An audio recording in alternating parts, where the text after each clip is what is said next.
जीवमजीवं दव्वं जिनमर्मकहेरजेरनिर्दिष्टं देवीन्दिविन्दवन्दं वन्दे तं सर्वदा शिरसा प्रणम्य परमात्मानं सिद्धं त्रैलोक्यवन्दितं स्वाभाविकचिदानन्दस्वरूपं निर्मलावयं शुद्धिजीवादिद्रव्याणां देशिकं त्याजिनीश्वरं द्रव्यसङ्ग्रहसूत्राणां वृत्तिं वक्ष्ये समासता गुरुर्हरगुरु सिद्ध गुरुराचार्यपाठका गुरु साक्षात् परं साधु तस्मै श्रीगुरुवे नमः। विरागाय नमो नमः। विराग सूर्ये नमः। अनंत आनंद सिद्ध परमेश्वरी भगवानी की, देवादिदेव विख्यात श्री आदिनाथ भगवानी की, परम पूज्य आचार्य श्री श्री नेमिचंद जी सिद्धांति देव महामुनि राज की, परम पूज्य गुरुनाम गुरुदेव आचार्य श्री श्री विमल सागर जी महामुनि राज की, परम पूज्य गुरुनाम गुरुदेव आचार्य श्री श्री सन्मति सागर जी महामुनि राज की, परम पूज्य बुंदेलखंड के प्रथमाचार्य गणाचार्य गुरुदेव 108 श्री विराट सागर जी महामुनि राज की।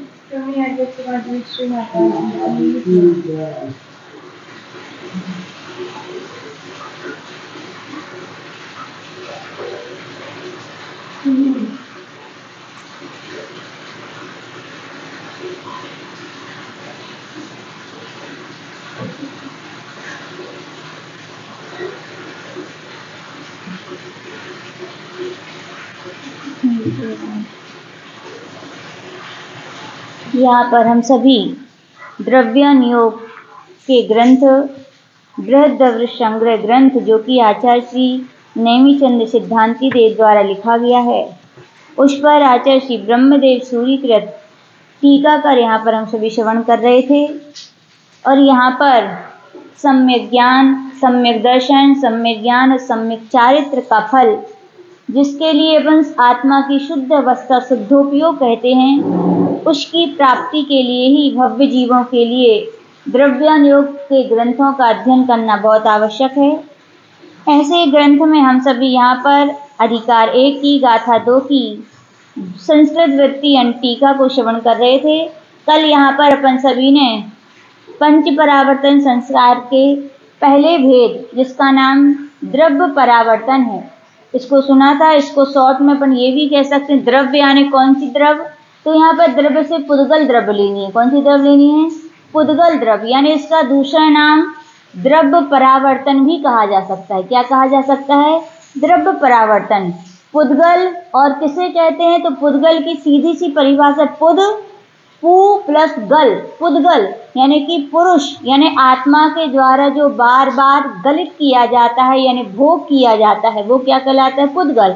अब कौन सा पुरुष? तो यहाँ पर संसारी जो कर्मबद्ध जीव हैं, ऐसे आत्माओं के द्वारा जो पुद्गल के परमाणुओं को बार बार ग्रहण करके छोड़ दिया जाता है, उसे क्या कहते हैं? पुद्गल परावर्तन। इसके कल 2 भेद अपन ने सुने थे। पहले का नाम था कर्म द्रव्य परिवर्तन और दूसरे का नाम क्या था? नौ कर्म परिवर्तन। इसमें 2 प्रकार की व्याख्याएं अपन ने सुनी थी। वर्गणाएं, जो कार्मार वर्गणाएं होती हैं, उनमें इसके लिए कहा जाता है कोई जीव है, किसी जीव ने मान लीजिए ज्ञानावर्णी कर्म के आश्रय के कारण रूप कोई भाव किया। कैसा भाव किया? अपन तत्वासूत्र के 6वें अध्याय में पढ़े हैं। मान लिए तत्प्रदोष भाव किसी ने किए। क्या किए?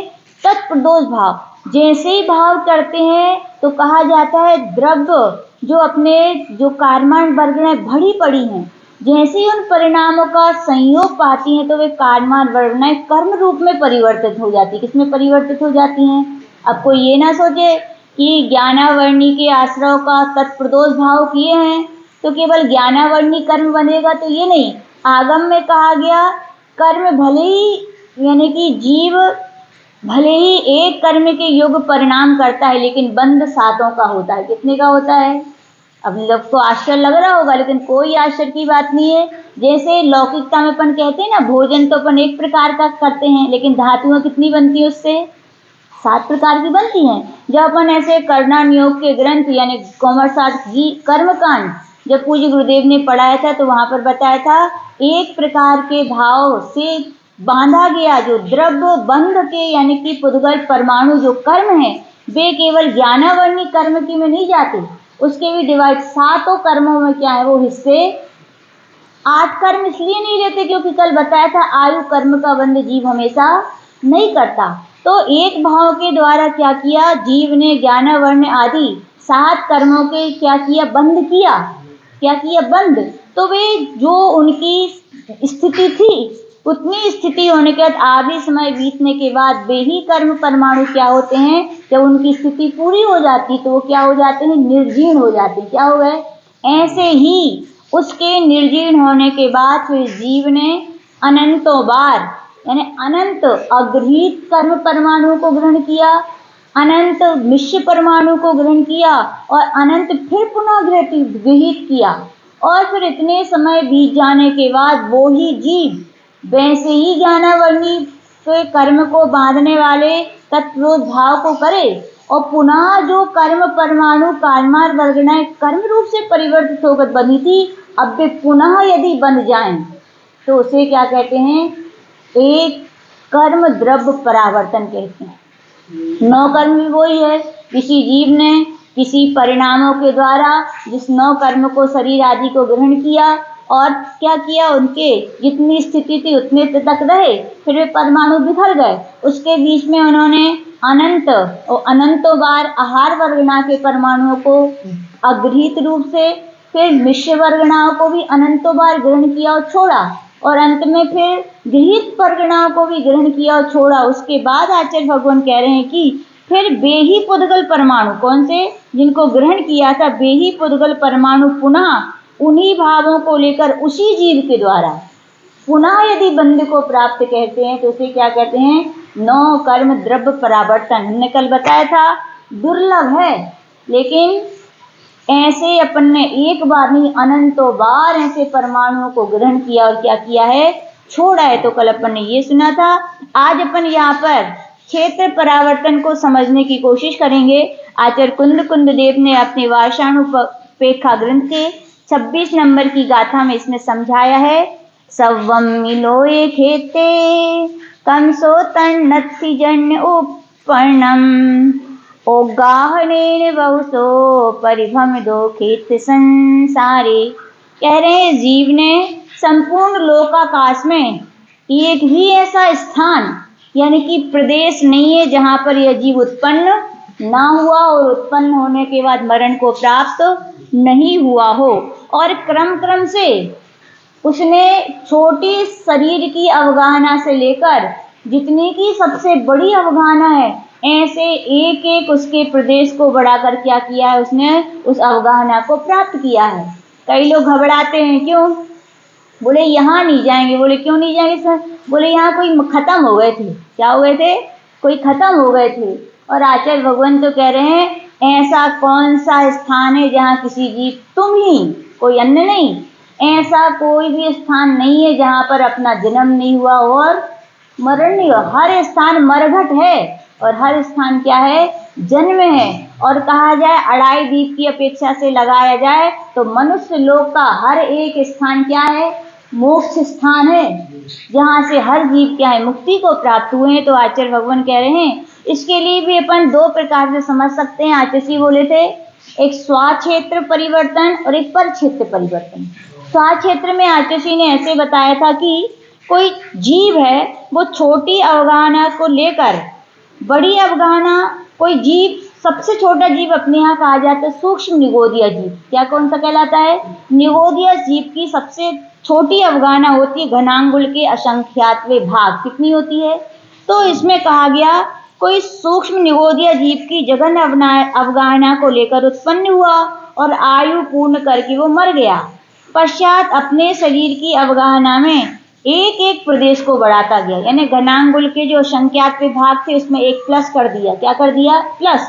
तो कहा गया ऐसे बढ़ाते हुए महामत्स्य की अवगाहना पर्यंत, और सबसे बड़ी शरीर की अवगाहना किसकी होती है?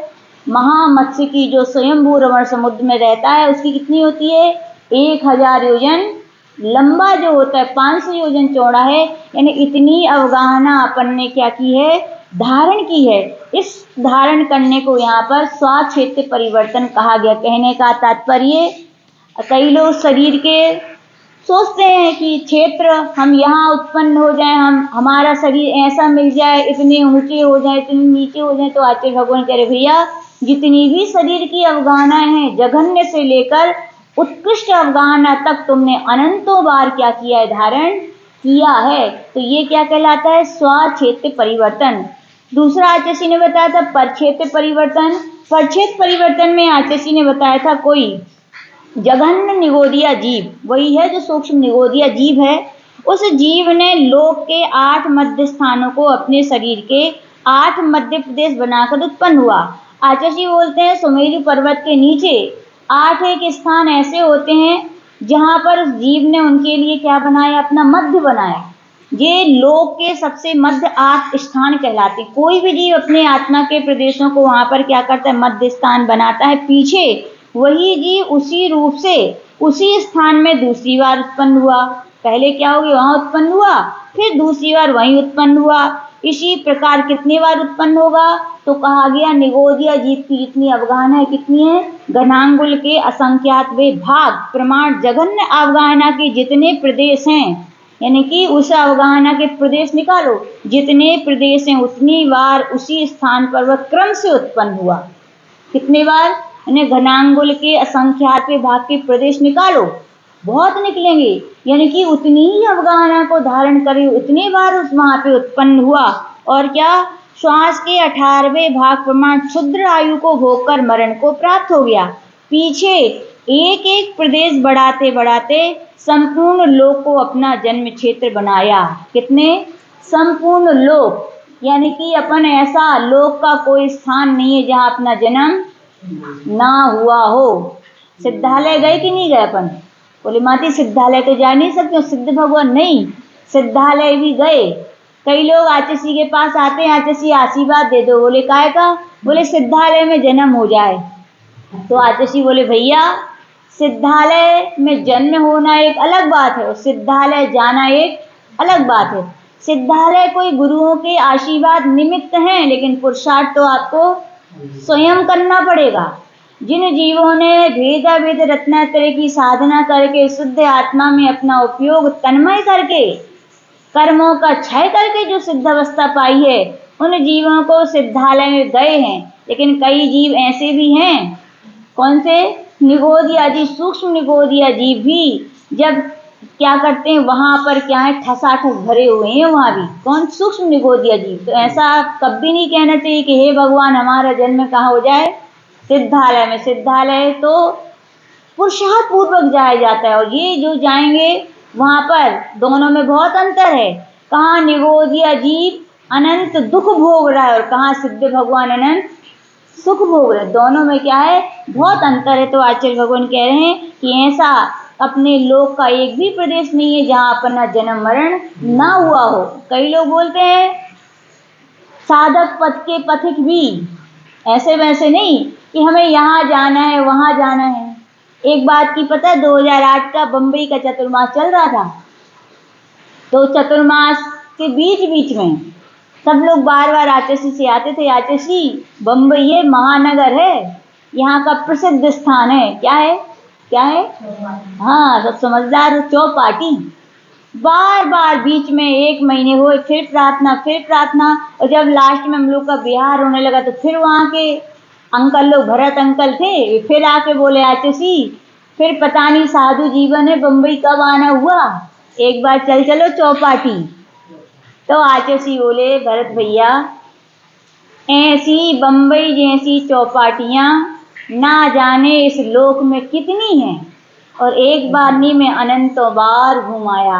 अब ऐसी लोक की चौपाटियों में नहीं, मुझे तो अपनी आत्मा की चौपाटी में, अपने आत्मा के अंतरंग में घूमना है। अब मुझे चौपाटी घूमने से आनंद आने वाला नहीं है। ऐसी दूसरा उदाहरण उदयपुर का भी आता है। हम लोग उदयपुर गए, वहां पर आचार्य ने 26 दीक्षाएं दी थी, एक इतिहास कायम किया था, बड़ी भव्य विशाल रूप में दीक्षाएं हुई थी वहां पे। वहां पर के भी लोग आए, गुरुदेव प्रार्थना है, उदयपुर यदि प्रसिद्ध है तो किसके लिए है, किसके लिए है, झीलों के लिए प्रसिद्ध है। किसके लिए है? तो एक बार चलो यहाँ की झीलें देख लो। तो आचार्य ने बड़े आध्यात्मिक संत हैं, केवल ग्रंथों को पढ़ते नहीं है, ग्रंथों को आत्मसार किए हैं, क्षेत्र परिवर्तन का स्वरूप समझा है।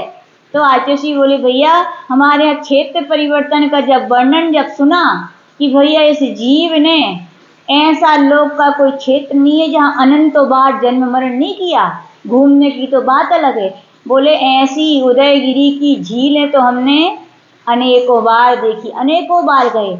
अब ऐसी झील नहीं, अब तो अवगाहन करना है, दर्श करना है, तो निज आत्मा की झील में रहना है। ये क्या है?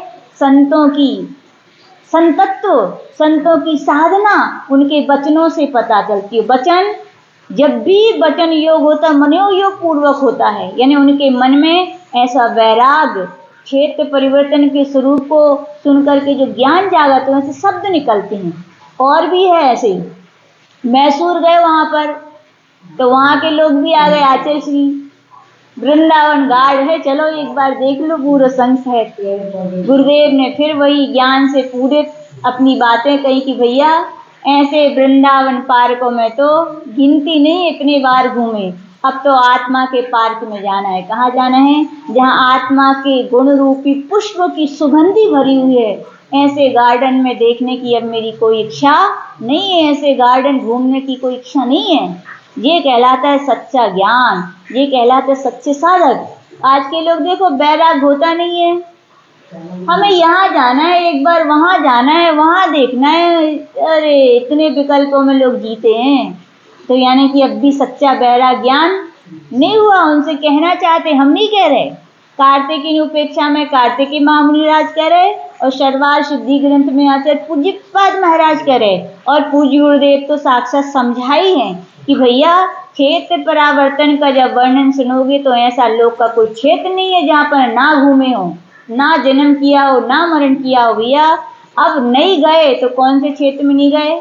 अपने निज आत्मा के क्षेत्र में नहीं गए। साधना ऐसी करो कि अपने निज आत्मा के क्षेत्र में क्या हो, अपना गमन हो। तो इस प्रकार से अपन ने यहाँ पर क्षेत्र परिवर्तन का स्वरूप सुना। अब आचार्य भगवान इसी के लिए तीसरे नंबर का परिवर्तन का नाम क्या है? द्रव्य क्षेत्र काल परिवर्तन है। काल परिवर्तन के विषय में आचार्य कुंद देव अपने वार्षाणुपेखा ग्रंथ में कह रहे हैं 27 नंबर की गाथा में, अब सप्पणी समया वलियाशु निरवशेषाशु जादो मुदोय बहुसो परिभ्रम दो काल संसारे। कह रहे हैं अवसर्पणी और उत्सर्पणी काल दो प्रकार के होते हैं, अवसर्पणी और उत्सर्पणी।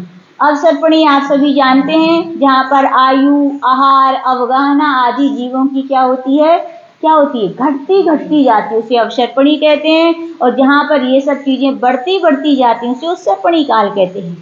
ऐसे काल के संपूर्ण समयों में, और एक अवसर्पणी और एक उत्सर्पणी कितना होता है? 10 कोड़ा कोड़ी का सागर का एक अवसर्पणी होता है, और 10 कोड़ा कोड़ी सागर का एक उत्सर्पणी होता है। अब उनके समय बनाओ, क्या बनाओ? समय कितना छोटा होता है? एक बार आचार्य जी बताते हैं आंख झपकी, कितने समय लगा? असंख्यात। सोचो एक समय कितना छोटा है। तो इतने सागरों के समय बनाने हैं, वे तो भैया केवली भगवान ही बना सकते हैं, वे ही जान सकते हैं। तो उन समयों में जीव ने अनेकों बार क्या किया? जन्म किया, मरण को प्राप्त हुए। ऐसा कोई समय नहीं बचा कि जिसमें जीव ने अनंतों बार जन्म मरण ना किया हो। इसका नाम क्या है? काल परिवर्तन है। इसके लिए अपन बहुत शॉर्ट में समझ सकते हैं। जैसे कोई जीव है, उसने उत्सर्पणी काल के प्रथम समय में उत्पन्न हुआ और आयु पूर्ण करके वो मर गया, फिर भ्रमण करके दूसरी उत्सर्पणी में, कौन सी? यानी कि उत्सर्पणी के बाद अपसर्पणी भी चली गई पूरी, फिर जो दूसरा क्रम हुआ उत्सर्पणी का, तो कहा गया उस दूसरी उत्सर्पणी के दूसरे समय में क्या हुआ? उत्पन्न हुआ और मर गया। इसी प्रकार प्रथमादि अवसर्पणी में लगाना चाहिए, यानी कि जितने उसके समय हैं उतने समय तक चलाते जाओ। यानी एक उत्सर्पणी, पहली उत्सर्पणी का पहला समय, दूसरी का दूसरा समय, तीसरी का दूसरा, यानी कि ऐसे 10 कोड़ा कोड़ी समयों की जितनी उत्सर्पणी बने उतने उतने समय में क्रम से होना चाहिए। और यदि दूसरी अवसर्पणी के पहले समय में उत्पन्न हो गया तो ग्रह नहीं है। ऐसे तो अपन अनंतों बार हो गए कि अपन गड़बड़ हो गए। ऐसी लाइन से भी आचार्य भगवान कह रहे हैं कि अपन ने इस क्रम से उस सर्पणी और अपसर्पणी के 20 कोड़ा कोड़ी सागर के जितने समय हैं उतनी बार उन समयों में क्या किया, जन्म किया और मरण किया। लोग कह रहे समय अच्छो नहीं चल रहा। कई लोग क्या बोलते हैं, समय अच्छो नहीं चल रहा। अरे भैया कैसे समय चाहिए तुम्हें? बोले भोग भूमि का काल होता तो बढ़िया रहता। अरे भैया ऐसे भोग भूमि कालों में भी तुम अनंत बार हुआ है। जहाँ स्वर्ग थे उस समय में भी तुम, लेकिन गलती किसकी रही?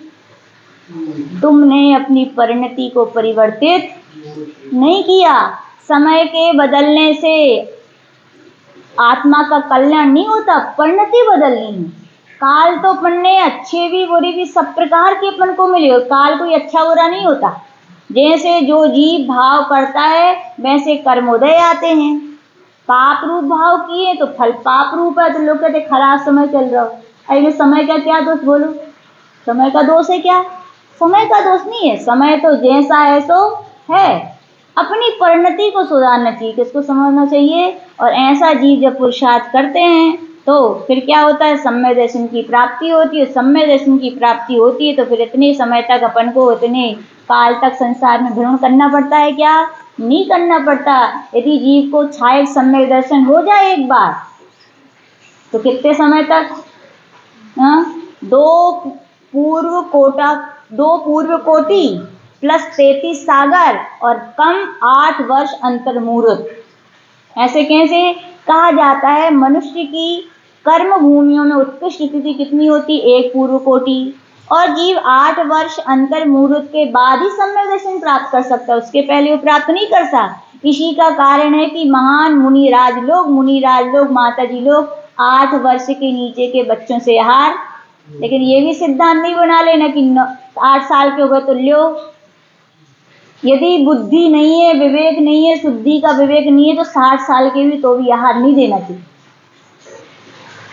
ठीक है ना। सम्यक दर्शन यानी श्रावक विवेकवान हो गया, क्रियावान, वे आहार के अधिकारी हैं। तो वहां पे कहा गया 8 वर्ष कम अंतर मुहूर्त में प्लस 1 पूर्व कोटि। और फिर मान लो उसने सर्वार सिद्धि का स्वर्ग का वहां पर आयु का बंद किया तो 33 सागर वो। अब स्वर्ग से तो मोक्ष होगा नहीं, आना तो मनुष्य ही पड़ेगा। मनुष्यों की मान लो उसकी 1 पूर्व कोटि स्थिति हो तो उसको प्लस कर दो, तो इतने से ज्यादा समय इतने इसको संसार में रह नहीं सकता। इसीलिए कहा जाता है भैया सम्यक दर्शन को जरूर प्राप्त करो। किसको प्राप्त करो?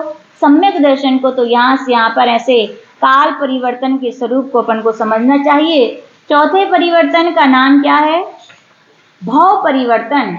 इसके विषय में भी आचार्य श्री कुंद देव 28 नंबर की गाथा में कह रहे हैं, निर्याओ जहन्नादिषु जावद उल्लयादु वेद्या मिच्छत संसिदेन हुदु बहुतो भी भव दिट्ठिभमिदो। कह रहे हैं संसारी जीव मिथ्यात्व के संबंध से। किसके संबंध से? याद रखना आचार्य जी ने बताया था पंच परावर्तन किसके होते हैं? मिथ्या दृष्टि जीव के होते हैं। किसके होते हैं? मिथ्या। क्यों? हमने बताया सम्यक दृष्टि जीव को जब सम्यक से प्राप्त हो जाता है तो कहा गया यदि प्राप्त हो गया और मान लो छूट जाए तो वो जीव ज्यादा से ज्यादा अर्ध पुद्गल काल तक ही शेष संसार में रहता है, इससे ज्यादा नहीं रहता। ठीक है ना। तो समझना चाहिए। और छाया समय सम्यक दर्शन हो जाए तो 66 सागर और छाया आपके लिए छाया का तो बचा चुके हैं। इतने से ज्यादा वो संसार में नहीं होता, यानी उसके पंच परावर्तन नहीं होते। किसके होते हैं पंच परावर्तन? जब तक जीव को सम्यक दर्शन की प्राप्ति मिथ्यात्व की दशा में। तो आचार्य भगवान कह रहे हैं कि संसारी जीव मिथ्यात्व के संबंध से नरक की जघन्य आयु से लेकर उपरिम दैवयक तक की भाव स्थिति को बांधकर बहुत बार परिभ्रमण कर चुका है। अब प्रश्न हो सकता है आपने ये तो बता दिया मिथ्या दृष्टि जीव लेना है, दैवयक तक क्यों कहा? क्योंकि मिथ्या दृष्टि जीव मुनि बन करके भी कहाँ तक जा सकते हैं? ग्रहव्यक तक। इसके ऊपर नहीं जा सकते। क्यों? क्योंकि इसके ऊपर के जीव नियम से यानी 9 देश और 5 अनुत्तर में उत्पन्न होने वाले जीव नियम से क्या होते हैं? सम्यक दृष्टि होते हैं। तो यहाँ पर आचार्य भगवान कह रहे हैं कि ऐसे अपन ने क्या किया है, नरक की जघन्य यानी कि आयु से लेकर के उपरेम ग्रव्य तक की भव की स्थिति, यानी कितनी कितनी होती वहां पर उसकी स्थिति, मतलब जो होती है ग्रव्य की, उतनी स्थिति तक वहां पर उसने प्राप्त किया है। अब उसके विषय में आचार्य भगवान यहाँ पर विशेष कह रहे हैं कि मान लीजिए कि संसारी जीव, जैसे किसी जीव ने 10,000 वर्ष की जघन्य आयु को लेकर कोई जीव प्रथम नरक में क्या हुआ, उत्पन्न हुआ। नरक की जघन्य स्थिति कितनी है, 10,000 वर्ष, और आयु पूर्ण कर वो मर गया। पुनः उसी आयु को लेकर वह जन्मा और मरा। किस आयु को लेकर, उसी नरक में 10,000 वर्ष की आयु को लेकर जन्मा और मरा। इस प्रकार कितने बार अब जन्मा मरा, तो वे कह रहे हैं 10,000 वर्ष के जितने समय हैं, क्या बोले, 10,000 वर्ष के जितने समय हैं उतनी बार वो 10,000 वर्ष की आयु को लेकर वहीं जन्मा और वहीं मरा। पीछे एक समय अधिक, और सुन लो अभी खत्म नहीं हुआ, पीछे एक समय अधिक यानी कि 10,000 वर्ष में प्लस कितना कर दो, एक समय की आयु को लेकर वहां उत्पन्न हुआ। फिर 2 समय अधिक 10,000 वर्ष की आयु को लेकर उत्पन्न। इस प्रकार एक एक समय बढ़ाते हुए नरक की उत्कृष्ट स्थिति कितनी है, 33 सागर तक वो वहां पर क्या हुआ, जन्मा। और ये तो किसका हुआ, नरक गति का हुआ। किसका हुआ, ऐसे ही चारों गतियों को लगाने चाहिए, क्योंकि अपन खाली नरक गति में थोड़ी गए, चारों गतियों में घूमे। अब दूसरा लगा ली त्रियंच में, कैसे किया, तो बोले त्रियंच या मनुष्य गति। क्यों, क्योंकि त्रियंच मनुष्यों की जघन्य आयु अंतर्मूर्त होती, उत्कृष्ट आयु 3 पल होती, दोनों का एक साथ लगाना चाहिए कि त्रियंच मनुष्य गति की जघन्य आयु अंतर्मूर्त को लेकर जन्मा और मरा। पुनः अंतर्मूर्त में जितने समय उतनी बार अंतर्मूर्त की आयु लेकर जन्मा और मरा। फिर एक एक समय बढ़ाते हुए दोनों गतियों की उत्कृष्ट आयु यानी 3 पल्ले को क्या हुआ, प्राप्त हुआ। यानी कि मनुष्य गति की भी एक यानी कि जघन्य आयु से लेकर के बीच की मध्यम जितनी आयु है, अपन ने उनको अनेक बार क्या किया है, धारण किया है, अपनी उतनी आयु बनी है। तो आचार्य भगवान कह रहे हैं त्रियंच मनुष्य गति की अपेक्षा है। देव गति की अपेक्षा भी देवों की जघन्य आयु कितनी होती है, 10,000 वर्ष। किसी जीव ने देव गति में 10,000 वर्ष की आयु को लेकर जन्मा और फिर क्या हुआ, वहीं पे मर गया। फिर 10,000 वर्ष के क्या बनाओ, उसके समय बनाओ। फिर जितने समय बने उतने बार वो वहां पर 10,000 वर्ष की आयु को लेकर जन्मा और मरा। पीछे एक अधिक समय 10,000 वर्ष की आयु को लेकर जन्मा। इस प्रकार क्रमशः एक एक समय बढ़ाते बढ़ाते कहाँ तक गया, वो ग्रव्य तक। वो ग्रव्य की आयु कितनी होती, 31 सागर। कितनी होती है, 31 सागर की आयु तक कितने बार हो गया, यानी कि यहाँ पर अपन ने गिनती नहीं है कितने बार। लोग कहते हैं स्वर्गों में पैदा हो जाते तो अच्छो रहे, तो हैं मनुष्यों में पैदा हो जाते तो कछु कर लेते। अरे भैया, तुम अनंतों बार मनुष्य पर्याय को प्राप्त हो चुके हो, अनंतों बार तुम देव गति यानी ग्रव्य तक जा चुके हो, लेकिन पुरुषार्थ अपने आत्मा की ओर, अपने आत्महित का, अपने आत्म कल्याण का नहीं किया। तो वे चारों गतियों के क्या है, परिधि में क्या है, अपन लोग घूम रहे हैं। तो इसका नाम क्या है, ये भव परावर्तन है। यानी चारों गतियों की जितनी आयु है उन प्रत्येक आयु को तुमने प्राप्त करके क्या किया है, जन्म किया है और मरण किया है। तो इसका नाम क्या है, भाव परिवर्तन है। इस प्रकार से अपन को जानना चाहिए। भाव परिवर्तन का स्वरूप कल सुनेंगे, बहुत विशेष है और समझने की अपन कोशिश करेंगे। अब लोग सोच सकते हैं इन सबको सुनने से क्या फायदा। भैया यही फायदा है कि अब बहुत घूम लिया। कहाँ घूम लिया, संसार में। अब और सबको पता है संसार असार है, कुछ मिलने वाला नहीं है, ना मिला था, ना मिला है और ना मिलेगा। जब ये सत्य का ज्ञान हो जाता है, जब पता है किसी बच्चे को किसी जगह पे कोई वस्तु नहीं मिलने पाली, तो ऐसा बच्चा भी उस स्थान पे जाना बंद कर देता है। करते हैं कि नहीं करते, नादान सा बच्चा भी इतना समझता है। और अपन तो क्या है भैया, सब इतना अजनैन भगवान की वाणी, जिन वाणी को सुन रहे हैं वो भी गुरुओं के मुख से, कि भैया इस संसार में कुछ नहीं है। और ये बात हर एक व्यक्ति का हृदय भी स्वीकार करता है कि नहीं करता। हृदय तो बोलता है लेकिन मोह इतना प्रबल है कि उसकी आवाज को क्या कर देता है, दबा देता है। तो आचार्य भगवान कह रहे भैया, गुरुओं की वाणी जिनवाणी और जिनेंद्र देव का आश्रय लेके उस वाणी को दबाओ नहीं। किसको दबाओ?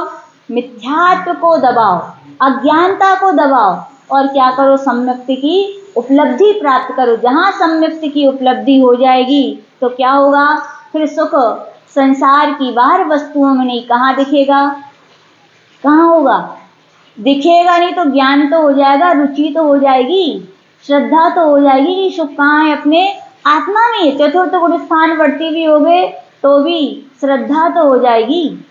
पंचम गुण स्थान वर्ती होगे तो कुछ कदम बढ़ाओगे एक देश चारित्र को धारण करने के, और कुछ होगा तो सकल चारित्र को ध्यान करके मुनि महाराज बन जाओगे। और मुनि महाराज बन के करना क्या है, आचार्य जी बोलते हैं मुनि महाराज बनके खाली व्यवहार साधना में नहीं रहना है। साधकों का लक्ष्य व्यवहार साधना के द्वारा निश्चय साधना यानी शुद्धोपयोग के द्वारा अपनी आत्मा में लीन होने का होता है। और जहाँ अपनी आत्मा में अपन क्या होंगे, लीन होने लगेंगे तो वहाँ तो सुख ही सुख है। क्या है, सुख का आनंद है। तो कहा गया है सम्यक तो जहाँ आता है उस सम्यक की दृष्टि जीव के लिए बाहर की वस्तुएं, बाहर के व्यक्ति, बाहर का संसार में सुख नहीं लगता, उसे आसार लगता है और उसे ज्ञान हो जाता है कि आत्मा में ही सब कुछ है। तो उसको अपने आप क्या हो जाता है, शक्ति तो वही है, गाड़ी तो वही है। जब जिस गाड़ी में पेट्रोल डला है वो 10 किलोमीटर तक यदि पश्चिम दिशा में जा सकता है तो क्या पूर्व दिशा में नहीं जा सकता, जा सकता है। ज्ञान अपना वही है, उपयोग वही है, बस क्या करनी है, अपन को स्टीयरिंग चेंज करनी है। जो अपनी बाहर वस्तुओं की ओर अपना उपयोग जा रहा है वहां पर हटा करके अपन को अपने आत्मा की ओर लगाएंगे तो अपनी आत्मा का कल्याण हो सकेगा। केवल परम पूज्य ग्रहाचार्य गुरुदेव विराग सागर जी महामुनि राज जी